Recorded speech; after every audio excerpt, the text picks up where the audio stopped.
Out.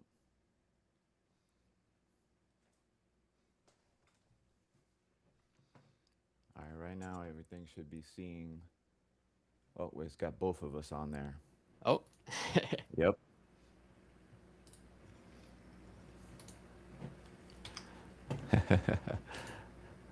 Uh, let's hide this one.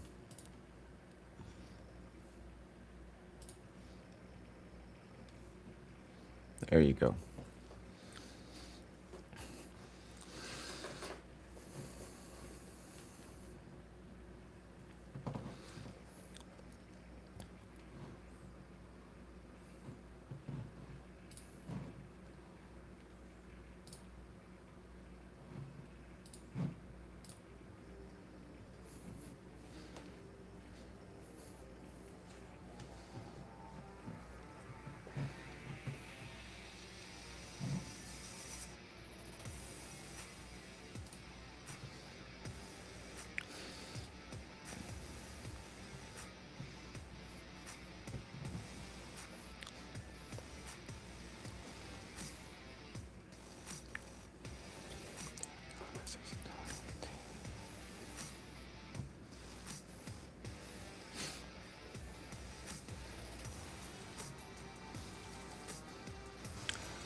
Yo, yo, this is Tony T coming at you live from Metairie. I'm over here for the fifth episode of The Adaptive Edge. I am along here with Thomas Woods from the UK, world champion, world WCMX champion. Today we're going to decode a little bit of the world WCMX rules, talk a little bit about what's coming up for the world championships. There's been a lot of questions about basically, the rules and runs, what's a run, stuff like that. So we wanted to put something together and basically come out here, share some resources, share some knowledge, and hey, we're out here making it happen with this live stream stuff. I'm still not a pro, but my boy Thomas Wood is definitely a pro, and we're going to bring him on, and he is going to do a presentation. And we're going to keep this on there on YouTube and on Twitch for a while so you guys can come back, look at it, and you never know who might need some of these resources in the future. Thomas, I'm going to bring you in. Let's do the switch.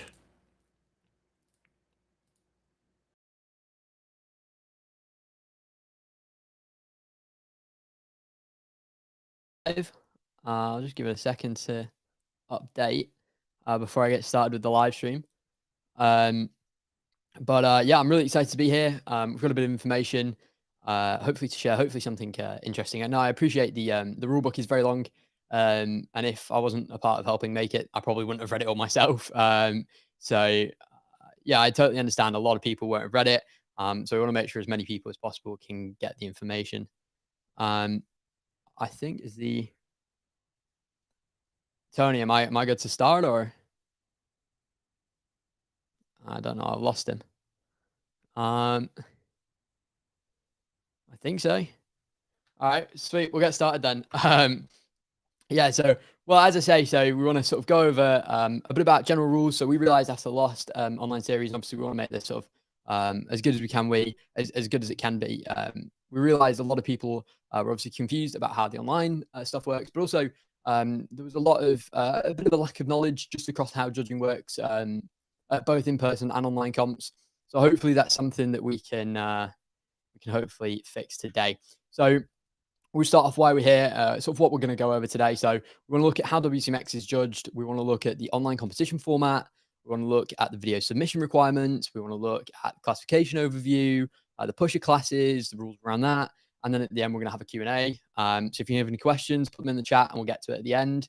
And hopefully we'll be able to learn a few things along the way. So we'll get started with it. So first off, and this goes for both in-person and online comps, what do judges actually look at? So in your run, these are things they're looking for. So difficulty, how hard is a trick? Is it super technical? Is it really difficult? Execution, how clean is the trick? Do you land a bit sketchy? Should you have landed, all four wheels at the same time? You kind of land off a bit. Variety, are you doing the same trick over and over and over? Flow, are you going between trick to trick? Are you just kind of doing a trick and then waiting? Park use, are you going across the whole park? You just stay in one area? Judges love to see all different types of features, whether that's transition or more street style.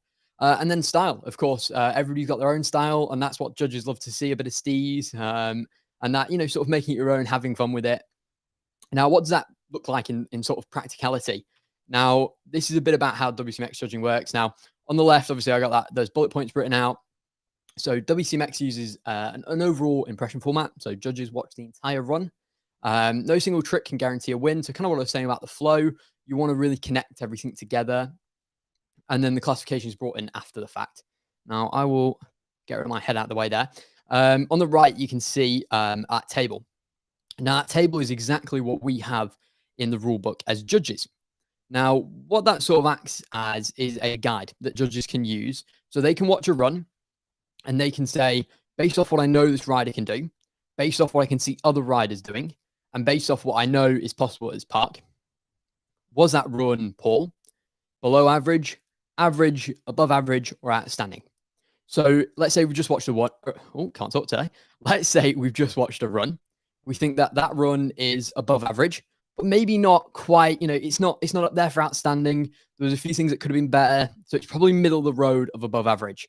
So we can go for, I don't know, say 75 for this example. So we think that rider got 75 points. Now I can bring this into my next slide. Excuse me. This is what we as judges are provided. Now, this does apply a bit more for in-person comps, because in-person comps, obviously, you're watching the run live. You need to quickly sort of scribble everything out so you don't forget what a rider has done. Whereas, obviously, at a online comp, judges have a little bit of time to slow down, rewatch the video, make sure they catch everything. But what you would do, you've just watched that video, you would look at the ride card on the right, which would obviously have their name, their nation, and everything put in it. You could write down what you liked about the run, what you didn't like about the run, and then you would give your overall impression score. That's then when the judges get together. Each judge will talk. They'll say, did you miss something that I didn't see? Did I see something you didn't see? They discuss, see what each of them think. Then they can bring in the classification. So we have this example classification card on the left. So in that, we can see that John Smith has a UEFS score, which is the upper extremity of 5.5. So we know a rider with a score like that is going to struggle to generate speed on, say, flat ground or uphill. And we can also see that they have a P3 pusher class. And that will be really important in a minute. So we know, because they have a 5.5 UEFS, a 4.3 trunk, and a 3.4 hips, that doing some tricks would be really difficult for them compared to, say, I don't know, Jimmy Smith, who's got 10, 10, 10, 10, 10. So with that in mind, do we want to make any adjustments to our score? We know that they would have struggled to create speed here. We know that they would have maybe struggled on this trick. So we can go, okay, does that affect how we scored them? Had we sort of deducted something a bit in our mind because they hadn't done something? And we can take that into account. We can also then look at deductions. So here, obviously, we see that John Smith has a P3 pusher class. So that means he's allowed to push up the steepest of inclines. Now, let's say he'd had a push that was a P2 push. Now, with that in mind, we can say, okay, he shouldn't have had that push. That wasn't allowed by his pusher class. So do we want to make a deduction, or do we want to make a disqualification? That can then be brought in. And then all of the judges' scores, so let's say ours was 75, we put it up to 77 after the classification, and the other judges did whatever their scores were. The final score of each judge gets averaged together, and whatever that is their run score. Now, of course, at an in-person comp, you would then have a second run. Obviously, for online, that's not necessary. Whichever of the highest of the two runs would then be selected as your score. And of course, at a competition that has best trick, that would then get added together, and that is your score. So that's a bit about how competitions work in terms of judging across all comps, in person and online. And hopefully it gives you a bit of an idea of how judges work it. And of course, all judges have slightly their own style. If I'm judging at an in-person comp, so like Manchester the other year, when I'm sort of watching their run, I'm quickly scribbling down notes, what I liked, what I didn't like. You want to make sure you don't forget. And that's what those boxes are that say run one and run two. So that's a bit about how judges can approach it. So it gives you a bit of insight over how it works. Now, moving on to what we really want to talk about today. which is obviously the online series. Now, before we get started, I want to say, I know a few people have asked questions about why we're having the online series. So I think it's really important we talk a bit about that quickly. The online series is something that I wanted to do for ages. I've been really, really keen to do it. I think what's so cool about an online event is it allows people from loads of different backgrounds, whether that be socioeconomically or geographically, to take part. You know, if you've got somebody in Australia, then it's going to be really hard for them to travel to America every year, or vice versa. Whereas, you know, or you might have somebody that's from a lower socioeconomic background and obviously can't afford to do that sort of stuff. So being able to make it logistically as easy for not only riders, but also for competition organizers, I think is really important in trying to boost those grassroots numbers and getting new people into competing in the sport, which I think is what I hope what we all want. So that's sort of a bit about why we're doing it. We also hope that it can be pretty entertaining and people can enjoy watching the live streams as well. So with that in mind, let's move on to this. So online competition overview. So a bit about what we're going to talk about in the online competition and some sort of basic information to keep in mind. So online events follow specific video-based rules based off the V5 rulebook. So things like that, you know, being able to, we say you have to start stationary, things like that, you know, for the logistical element of judging a video run. Riders submit runs or best trick depending on the event format. So far, everything has been run. It will be for round 2, maybe for round 3. We might add in best trick for the final, who knows. Videos must meet all submission requirements. So again, kind of like what I was saying on that first point, but also in terms of the technical video requirements. And we're going to talk about all this later, obviously, but making sure that it's filmed horizontally and that sort of stuff. Submissions must be completed and uploaded before the deadline. So that's a big one to send home. A few people, unfortunately, didn't make it last time. So for round 2, that is going to be the 22nd of August. So please make sure you get your videos uploaded before then. In fact, let me take my face off screen so you can see it there. And failure to comply with these can, of course, lead to penalties or disqualification, especially if it's found that you were sort of doing it maliciously. Not that I think anybody will, but of course that has to be in there just in case. Now, moving on initially, if you haven't done anything yet for round 1, what do you need to compete for round 2?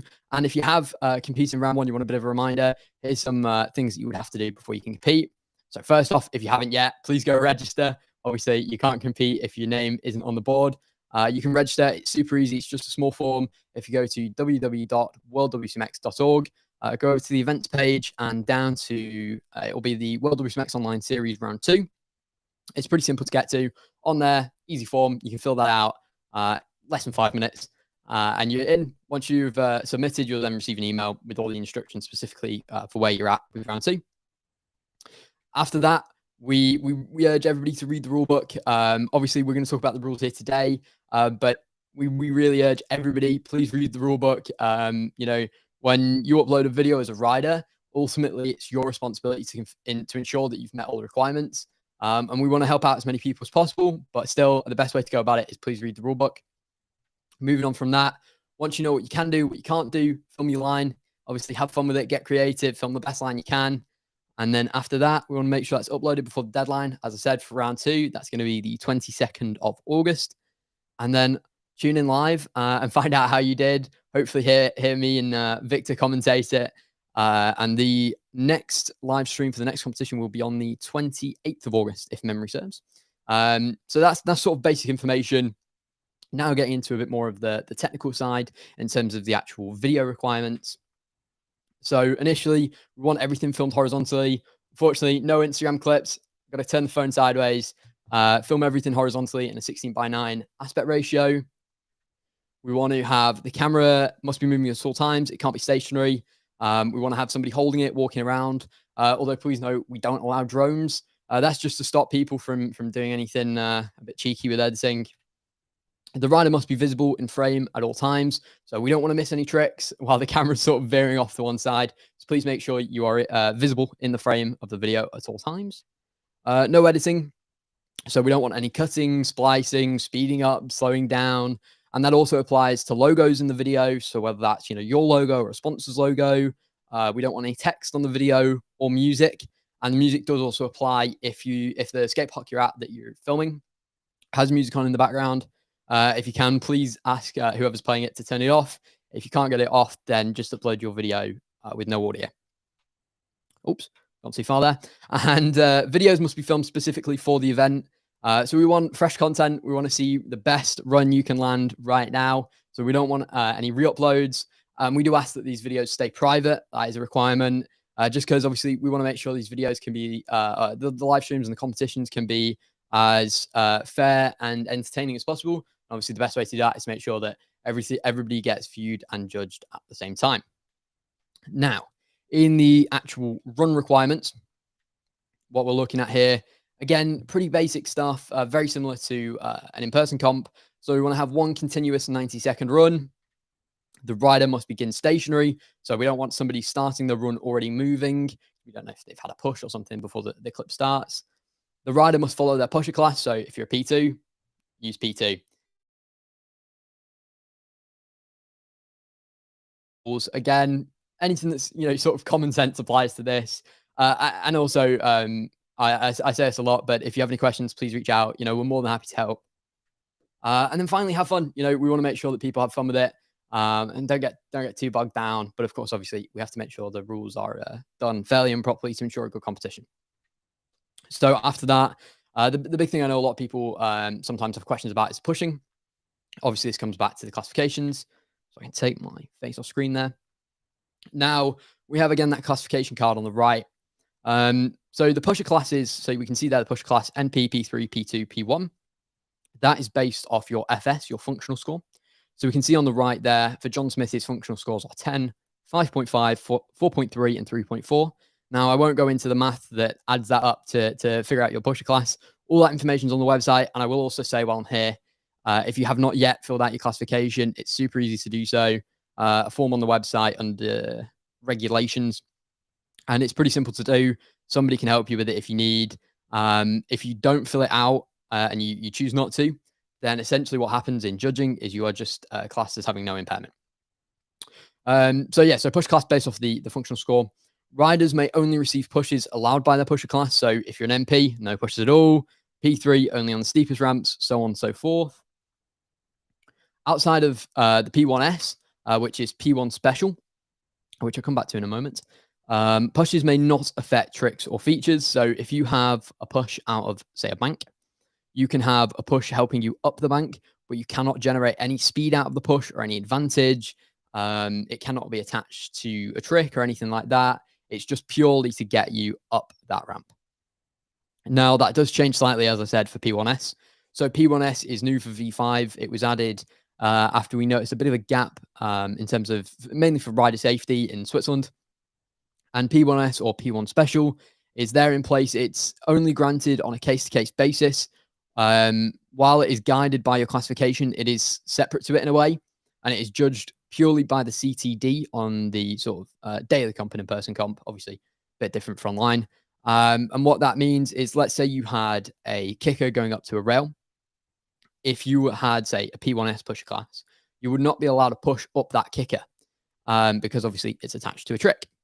But if you had a rider that, say, had a functional score that wouldn't allow them to create speed, and due to the park setup, for rider safety, wouldn't safely be able to navigate that feature, but could do the trick, could totally do the 50 on the rail, then they could request a P1S classification for that comp, which would allow them a push on that, as long as, again, it doesn't actually affect the trick itself. But it gives you a slightly more leeway than you would have with a P1. Now, to get this, because I know people probably have questions if they think it applies, the best thing to do is to reach out to the comp organizers and give them as much time as possible. So if, say, you think you might be eligible for it for round 2, reach out like today, tomorrow, get it in sort of ASAP, because that'll then have to go through the comp organizers. It has to go to the CTD, depending on what information you provide. So provide as much information as possible as to why you think you should have it. Giving information, photos or videos of the park or feature. Obviously, write your email out, give as much information as possible in text, and try and explain why you believe you're eligible. That'll then have to go to the competition technical director. They'll have to go with the comp organizers, and then they can obviously apply that as necessary. Now, incorrect usage of this can result in penalties or disqualification. Now, obviously, that is not something we want, but unfortunately, it is something that can happen. Now, most disqualifications and penalties are easily preventable, and we really want to make sure they don't happen. Obviously, for you guys as riders, if you were to get a penalty or a disqualification, that sucks. Nobody wants that. You've filled out the submission form and you've gone through all the process to compete, not because you want to be disqualified, and we don't want you guys to be disqualified. It actually causes us a massive headache if you do. So we want to make sure we can get as many people as possible riding. So things that are at risk of a DQ or penalty, and now a DQ or penalty is, of course, there's guidelines to it, but it is at the discretion of the judging panel. Now, things like rule violations are, of course, eligible for it. And this is super basic stuff in terms of the rule book, super standard stuff. So video violations, if you haven't followed that video submission, technical information we went through a moment ago, improper pushing. So again, if you are using a push where you shouldn't be, of course, that makes you eligible. And another thing to mention there that I probably missed out before is that if you have a push on a feature.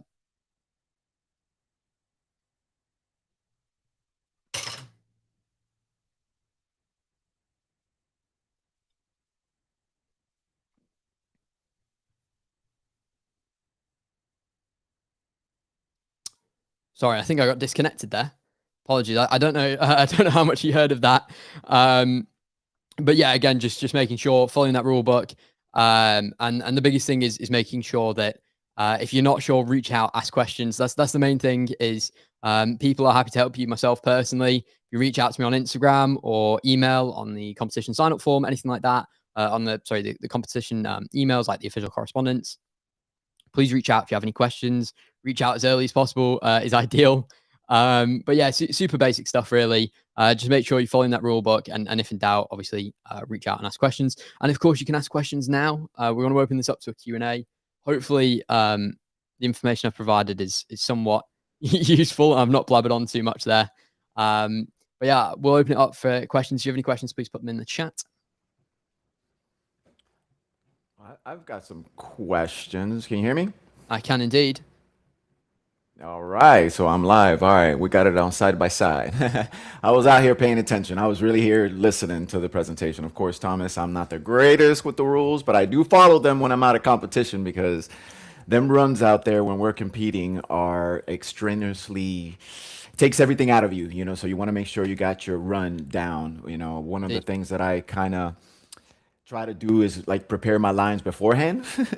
Like I try to do that, right? Like we always have like a day to kind of like scope out the park, see what's going on, and get your lines ready because you want to have all those points as ready as possible. When like a ballet almost, like you're out there just linking all the tricks together, right? But how many runs do we get? I think we get 2, right? At an in-person comp, yes. For online comps, just one. Just one comp. And another question that I had about the music and stuff, because when you're doing the online competitions, you might not be able to control the background, but you kind of answered it with just kind of take the music out of the clip, because I have a lot of times uploaded with music, and it's like, okay, well then that's not the way. Yeah, we want to make sure, and that one's just mainly for copyright reasons. We don't want to get sued by anybody at Sony or Universal Music Group. Yeah, exactly. So yeah, keeping anything that you don't sort of have the rights to out of the video is obviously preferable. And with the logos, I suppose it's worth mentioning. Obviously, if it's a logo that's a sticker on a ramp at the skate park, Red Bull sponsor the park or something like that, of course that's totally allowed. That's fine. In fact, I'm sure they're probably quite happy about it.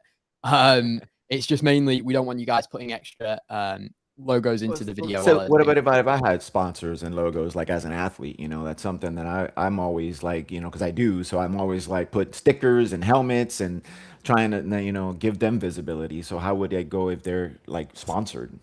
If it's on your clothing, on your person, then of course that's totally fine. If you have a sponsored helmet or a sponsored shirt or something like that. What we don't want is people putting the photos on top of the video and editing. Okay, so as long as it's like maybe a T-shirt or a sticker on the helmet, it's all good, and we can either compete with that at Worlds as well. Of course, yeah, definitely. Cool. What else? What other questions we have? What other things we can touch on real quick? I think there was some stuff about what was the last one that we had kind of like an issue with the online cop? A friend of mine kind of said something that I don't think he got disqualified, but it was close. Um, Yeah, so unfortunately, there was a few disqualifications at the last competition. So as obviously I touched on with the yeah, that's pushing, what we don't want to see because I don't want to. I work with these guys. I don't want to get disqualified, and they don't know anything about it. So I'm trying to explain it to them as best as possible, because exactly. they don't have any knowledge about even WCMX. Yeah. Well, the main thing is, if you haven't yet get a classification, that's obviously hugely important, and that'll give you more of an idea. If you don't have a classification card, you have no. Just assume there is no pushing. Your classification card will lay out Okay. if you are eligible for it. If you don't have a classification card, then you are classed as having no impairment, essentially, because we have no information to say otherwise. So you would then not have a pusher class. So, of course, you would not be allowed pushing in your run. Mm. And every pusher class has different point systems, right? Like the pusher class is basically like addition, reduction of points, basically. No, so the pusher class works is separate in that sense to the classification. So the pusher class is of course based off the classification in terms of so I'll pull it up a second. Give me a moment. I'll pull my slide back up and then you can see if I can slide back through them quickly. Let's have a look. So we can see here. So there's a classification card there on the left. We have what's the functional scores. So you can see there where the points are on the right, the 10, 5.5, 4.3, and 3.4. And what that is your functional score. So C, coordination, that's there. You can see the little arrows pointing. UEFS, your upper extremities, your arms, your trunk, which is, your core, and then hips, so hips. Yeah. Now, what that is that will then come in when we're judging a line. So as I touched on before, once the judges have come up with their initial score, they then discuss at which point the classification can be brought in, and the decision can be made whether to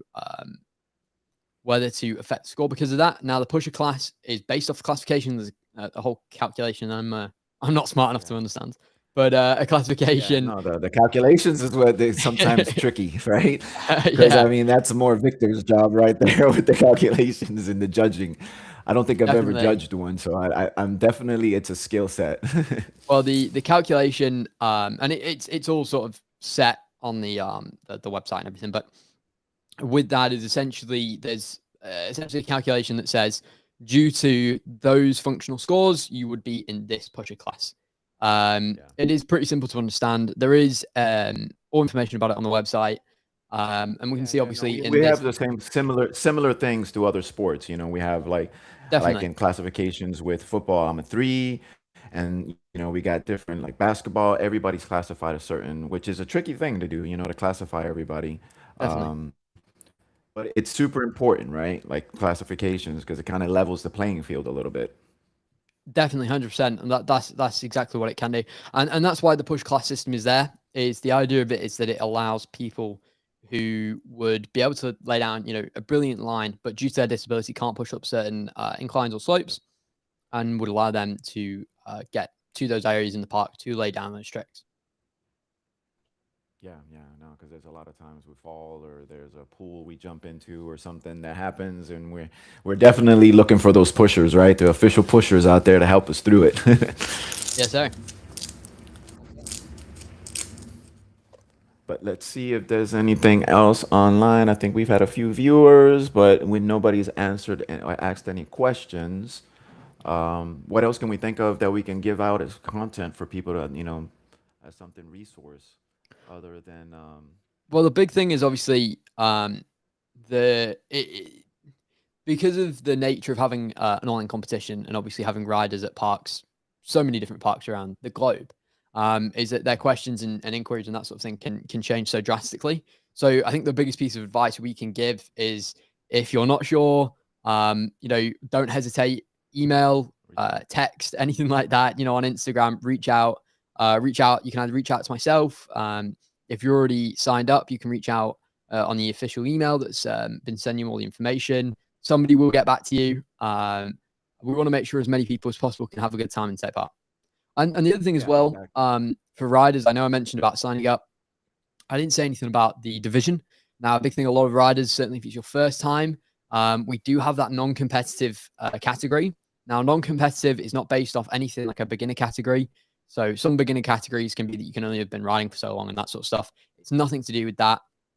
What it is, it's for those riders that want to be a part of the online event, that want to be there, that want to take part, but don't want to compete. They don't want to have that competitive nature to it. So what they can do is they can go on to the non-competitive division. They can upload their run. They can be there. They can get have fun with the event, but they don't have to actually be judged and competed. So that's really great. If you're not sure, it's your first time. Obviously, the rules for that are a lot more lax. But again, if you still want to compete and you're not quite sure, please reach out.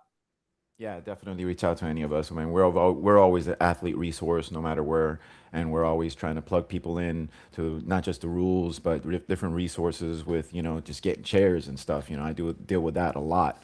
But trying to get into the WCMX community has definitely a cost, to just a large cost Mm. to do what we do. So we definitely want to be a resource as the World WCMX. We want to make sure that they get into this. And a question I got asked the other day, can somebody use their own, like, does it have to be a WCMX chair?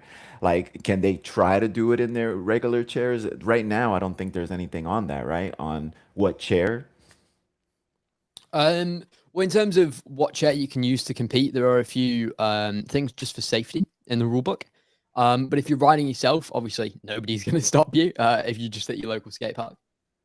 Yeah, However, I of mean, course, we one of the things that recommend. you have make sure that you have the right kind of chair to do this kind of stuff. Somebody was like, "Oh, can I ride my own everyday chair?" Well, I'll be honest, it's not recommended. Of course, you can do it. You can go to the skate park and roll around. Obviously, when you do that, you take quite a large risk because if your chair was to get damaged while you're doing that, obviously that's your independence. It's your livelihood. You can't go to work. You can't go out. Whatever. So obviously, there is a risk associated with that. So where possible, we sort of always recommend if you can go to an event, we can try a chair. People like Andrew with Ability Yep. Skateboarding, he's Yep. he's everywhere. So going to events like that, Play LA. There's of course David and the Sit and Skate crew over in Germany.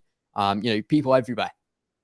So Try it the out best. first. I do that a lot too. I like, have chairs where people can try it out and then see if they're something they like, something that they would like to pursue, and then we can look at grants and seeing where we can find chairs for them. But Exactly. a lot of people start, like, I think I started with my everyday chair doing stuff that I shouldn't have. But I think once you start getting serious and really committed to the sport, that's when you start looking for the chair.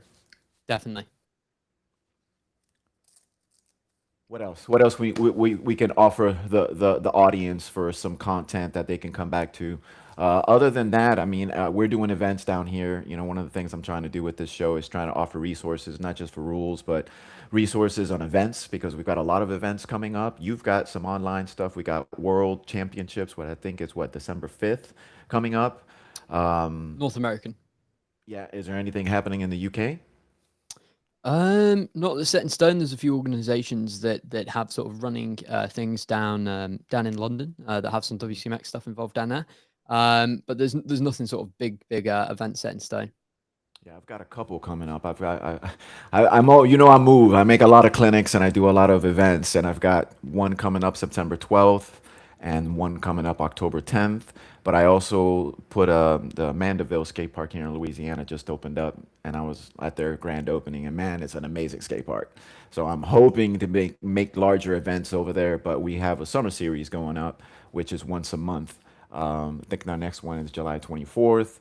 So I mean, I'm constantly doing clinics, constantly doing events, because that's how we bring people into this world.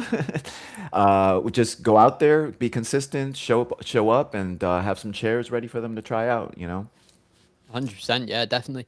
And there is such a huge global community. Yeah. And there'll be somebody somewhere around the planet. Yeah, one of the things Um, that I've seen the other day, I like, I'm seeing more and more countries jumping in, like just riders from all over. That's what I love about the online series, like you were mentioning, is like the riders usually won't be able to go to a competition, maybe for no, whatever reason, because it is far. I haven't gone to Germany. I've been invited. Haven't been over there in the UK either, because it's hesitant. I get hesitant with just how far it is. well, There's a fear definitely. factor. Definitely, and even aside from the sort of financial burden of it, obviously traveling um, can be obviously far more complicated with the disability. Certainly, as a wheelchair user, obviously there's always the worry of having chairs lost or damaged, and Yep. I've had what, 3 chairs now broken and lost by British Airways, if not more than 3. And I've been very fortunate that they've actually never happened on the way to a comp. It's always been coming home. You know, that's obviously a big worry a lot of people have. And I think that is what's great about having these online competitions is that there is no sort of risk of that. It's at your local skate park. It could be a 5-minute walk from your house. So I think that's what's so great about it, and that's why we want to get as many people involved as possible. Yeah, definitely. It's a great gateway to get people involved for sure. Because I mean, it's we're learning about new writers. We're learning about where more countries are writing and where more programs are, and I think Definitely, that's a benefit for all of us in the world WCMX. 100%. But I guess other than that, what else? I mean, you said it was like 20 minutes. We got 20 minutes little show and little technical difficulty like always, but we make it happen. Getting there, we're getting there. Yeah, I think We're we're getting we're there. coming up on 40 minutes, but I apologize. What do you It's want to leave? currently What do you want to leave people with? Like what I know for me, I mean, WCMX is a very important sport for me. It's changed my life. It's changed the way I roll in the world. So I get as many people as possible to try to get into the community. definitely. Well, the biggest thing, reach out to people. You can reach out to myself. I'm sure people, of course, can reach out to you. Reach out to World WCMX if you want to get into it. We'll do everything we can to help you find somebody locally to try it with, a chair. If you're looking to get involved in your first competition, series is a great place to start. We got this next event coming up on the deadline is the 22nd and the actual event is the 28th. After that, we've got another one, I believe the first weekend of November. So we've got 2 more events to go yet, the next one and then the final. So there's still time. Get involved, whether it's a non-competitive rider or an intermediate or a pro. And if you have any questions, you're unsure in any way, please reach out to myself, reach out to IWS or anything Victor, like that. Andrew, World all of us. Respect. There's a bunch of us out here working. There's a whole community out here, and I'm pretty sure you can find us on Instagram. There's just type in WCMX hashtag, and there's all kinds of people. Definitely. One of the things that I want to leave people with is that some of the things that I talk to a lot about riders from different that don't have programs or don't have these opportunities right in their area. I'm the kind of guy that if I don't see it, I create it. So I'm kind of like, I didn't see it here in Louisiana. I didn't see it out there in Florida. So I started creating it. So if you are a guy that just wanting to get involved, start with just a clinic or but eventually you become an ambassador for your state, for your country, and you become that voice in your area because there are other people with disabilities and other people that would like to try but don't have that opportunity. And I like to see that more states and more countries getting it on board. So if you don't see it, just go out there, try to create it. Yes, sir. Well, cool, cool, cool. This is the fifth. We're gonna keep doing these. We're gonna keep creating content. One of the goals that I have, I think I'm gonna start live streaming every day, just to get the practice and just come on here, talk to the camera. But I appreciate you, Thomas. Always, Thank you for I having me. can't wait to come shred with you in over in California, December 5th. Are you coming? Are you going? Yeah. I hope so. I hope so. I know it's coming up, right? Where December is right around the corner. We're getting to the season's end right now, so all these different competitions coming up. Yeah, definitely. Well, thank you for having me. As I say, you can find me personally on Instagram, Thomas Woods, or for more information on the comp, you can go to worldwcmx.org or to the International WCMX Series Instagram. Yep. Appreciate you guys, and we'll see you guys next time. Thank you.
was alright. It was good. I was. There was a delay. I didn't Yeah. want to mess you up. So I couldn't hear it all. But,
And all they do is just let people follow them.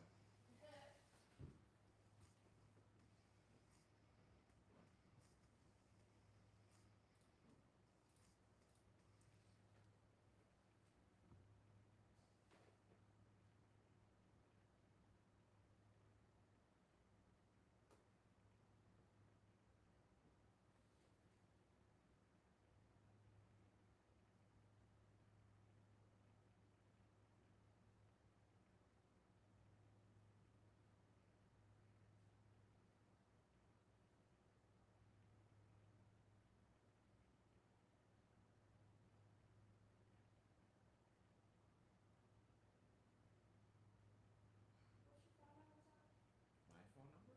You don't for have it? the document review. Oh, 727-265-6080. 727. 265-6080.